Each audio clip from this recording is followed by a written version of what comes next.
Jangan lupa subscribe YouTube channel Aceh News Official dan nyalakan lonceng notifikasinya. Untuk melestarikan kebudayaan Aceh, tradisi kenduri kue apam di bulan Rajab kini mulai diajarkan kepada peserta didik dalam Kabupaten Pidia. Dinas Pendidikan dan Kebudayaan Kabupaten Pidia menggagas program memasak kue apam serentak di seluruh sekolah. Namun bagaimana keseruan memasak kue apam? Berikut liputan untuk Anda.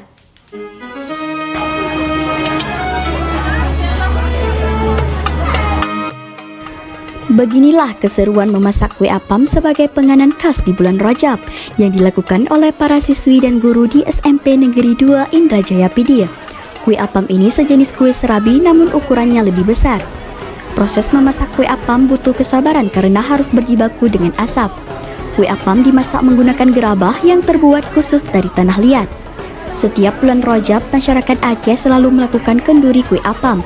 Namun untuk melestarikan budaya tersebut, Dinas Pendidikan dan Kebudayaan Pidia membuat program masak kue apam serentak di seluruh sekolah di daerah tersebut.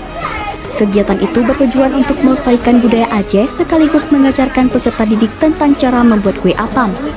Kuliner kue apam ini sebagai penganan khas di bulan Rajab, sehingga peserta didik sebagai generasi penerus di masa yang akan datang harus bisa membuat kue apam agar tradisi tersebut tidak tergerus zaman. Wakil Bupati Pidia Fadlung Wahti M. Daud sangat mendukung kegiatan melestarikan budaya Aceh yaitu kenduri kue apam. Bahkan ia sempat mencoba memasak kue apam bersama peserta didik di SMP Negeri 2 Indrajaya Pidia. Begitu pula dengan Kepala Dinas Pendidikan dan Kebudayaan Pidia, Riswandi, dan rombongan sejumlah pejabat dinas dari kabupaten kota lainnya termasuk Kepala Dinas Pariwisata Aceh, Jamaluddin, ikut berjibaku bersama siswi memasak kue apam. Pemerintah Kabupaten Pidia sangat mendukung kalau ada masyarakat kita yang memang ingin terus mengembangkan kuliner apam Pidia ini, sehingga akan menjadi sebuah kuliner yang khas yang ada di Kabupaten Pidia. Yang dari luar Kabupaten Pidia, ya kan, untuk kedepannya event ini akan terus kita laksanakan, ya supaya siapkan waktu yang di luar Kabupaten Pidia bisa datang ke sini menikmati apam Pidia ini. Kemudian bagi warga masyarakat Pidia yang memang banyak sekali warga perantau, kalau kangen sama masakan apam di kampung, ayo pulang ketika bulan Rajab. Saya kira begitu. Sementara itu, siswi yang memasak kue apam, Salsabila, mengatakan proses membuat kue apam sangat mudah dan membutuhkan bahan-bahan seperti tepung, kelapa, buah nangka, pisang, singkong, dan lainnya.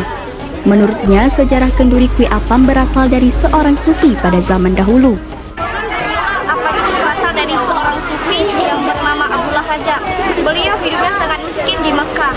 Nah, pada saat beliau meninggal, tak ada orang keluarga yang tak sanggup membuat kenduri seperti lazimnya. Nah, pada saat itu warga berinisiatif untuk membuat kenduri tanpa membutuhkan bahan yang banyak. Nah, pada saat itu timbullah gagasan dari mereka untuk membuat kenduri apam. Nah, dari situlah muncul tradisi apam di Aceh dalam Almana Aceh. Sementara itu, kue apam yang sudah siap disaji langsung disantap bersama-sama menggunakan kuah sebagai pasangan kuliner tersebut. Rasanya sangat enak dan membuat para penikmat ketagihan karena kue apam dimasak khusus di bulan Rajab. Kemudian tak kalah seru juga para siswa-siswi yang sangat antusias menunggu guru membagikan kue apam. Apam sebagai kuliner khas Aceh khususnya di Kabupaten Pidia yang lebih dikenal dengan daerah kenduri apam. Dari Kabupaten Pidia, Rudi Loka melaporkan.